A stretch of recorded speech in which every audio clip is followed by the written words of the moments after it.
Helen Hunt Jackson by Veronica Werve. In 1830, President Andrew Jackson signed into law the Indian Removal Act. Native Americans in the United States have been forced off their land and murdered since English colonists had been settling the New World in 1607. In school, most textbooks skim over the harsh treatment of Native Americans because the topic is controversial and depicts Americans as monsters instead of heroes. Students are only taught about President Andrew Jackson being more of a dictator than a president, and President Andrew Jackson's Trail of Tears. Most people do not know about the many untold stories about people in the United States who fought for Native Americans to be treated equal, and to end the removal of Native Americans from their territories. One forgotten hero was a woman named Helen Hunt Jackson. As a woman and activist for Native American rights, Helen Hunt Jackson's story is not told often. Helen would become one of the most influential and brilliant women of her time. Through her essays, poems, and books, Helen makes the public aware of the harsh treatment of Native Americans and writes herself into history. Helen Hunt Jackson was born in Massachusetts in 1930 as Helen Fisk. Her father, Nathan Fisk, was a minister, professor, and author. Helen had one sister named Annie also.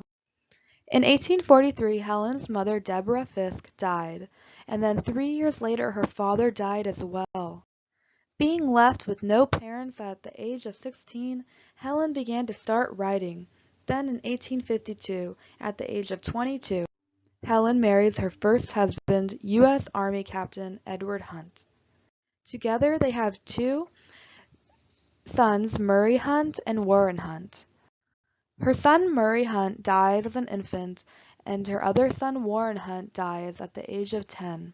2 years before Helen's son Warren dies, her husband dies in 1863. At the age of 30, Helen finds herself alone again with all of her children, husband, and parents dead. In 1875, she goes to Colorado Springs, where she meets her next husband, William Jackson. Helen's second husband was a wealthy banker and railroad executive. Helen Hunt Jackson was always a white woman with money. She wrote poems and books in her spare time with her childhood best friend, Emily Dickinson. One might ask, how did she become involved in the rights of Native Americans then? The answer to that question begins with Helen choosing to go to a lecture in Boston by Chief Standing Bear of the Ponca tribe.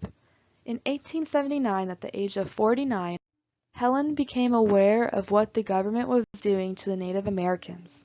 At the lecture by Chief Standing Bear of the Ponca tribe, Helen heard about how the Ponca Native Americans were forcibly removed from their Nebraska reservation and sent to an Indian reservation where they suffered from diseases, a lack of supplies, and poor climate. After hearing the stories of the Ponca tribe, Helen is quoted saying, "I shall be found with Indians engraved on my brain when I am dead. A fire has been kindled within me which will never go out." Helen decided to dedicate the remaining days of her life to helping the Native Americans. With 2 books, messages to government officials, and a hands-on mission helping Native Americans, Helen Hunt Jackson fights for the rights of Native Americans. Helen first began by investigating and writing about the government misconduct. She then started to raise money for lawsuits, create petitions, and wrote letters to the New York Times. With little change happening in the U.S., Helen decides to confront federal officials, such as U.S. Secretary of Interior Carl Schurz. Helen began to generate a large amount of support in the public as several newspaper editors published her papers concerning the dishonesty of the U.S. government and broken treaties. To raise more awareness, Helen wrote the book A Century of Dishonesty. Her book told of all the broken treaties and promises the government had made. To get her point across, Helen then decided to send the book to every member of Congress, with a haunting quote from Benjamin Franklin saying, "Look upon your hands, they are stained with the blood of your relations."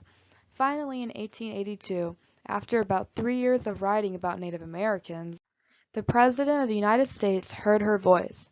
President Chester A. Arthur decided to appoint Helen as a Special Commissioner of Indian Affairs. Seeing as she was now working for the President and as the first woman to hold her position, it is a bit strange that nothing about her is still written in the history textbooks. President Arthur gave her the mission of visiting the Native Americans in Southern California. Helen's job was to determine if the conditions of the Native American territory were up to code, and she even was allowed to decide if more land should be purchased for the Native Americans. After Helen's mission in Southern California, she wanted to think of a new way to raise more support for the rights of Native Americans. Helen then decided to write a dramatized novel about the poor treatment of Native Americans. Helen wrote, "I am going to write a novel in which will be set forth some Indian experiences in a way to move people's hearts. People will read a novel when they will not read serious books. If I could write a story that would do for the Indian 100th part what Uncle Tom's Cabin did for the Negro, I would be thankful for the rest of my life." Helen did just as she said she would with her novel, Ramona, which was published in 1884 when Helen was 54 years old. Helen's book was a great success and gathered more public awareness of the mistreatment of Native Americans. In that same year of 1884, Helen Hunt Jackson was diagnosed with cancer. A year later, Helen died of stomach cancer in 1885. Her grave can be found in Colorado Springs, Colorado.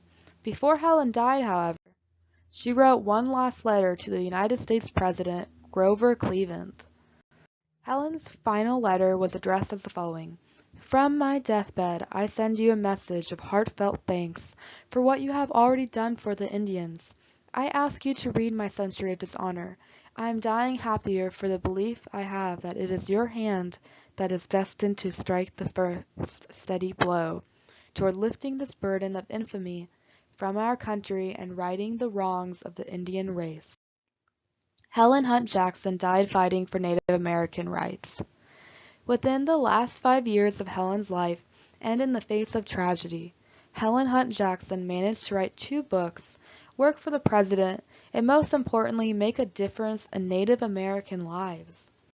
Native Americans were granted citizenship in the United States 39 years after Helen's death.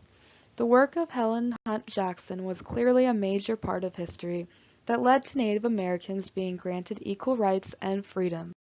For that reason, Helen Hunt Jackson should never be forgotten.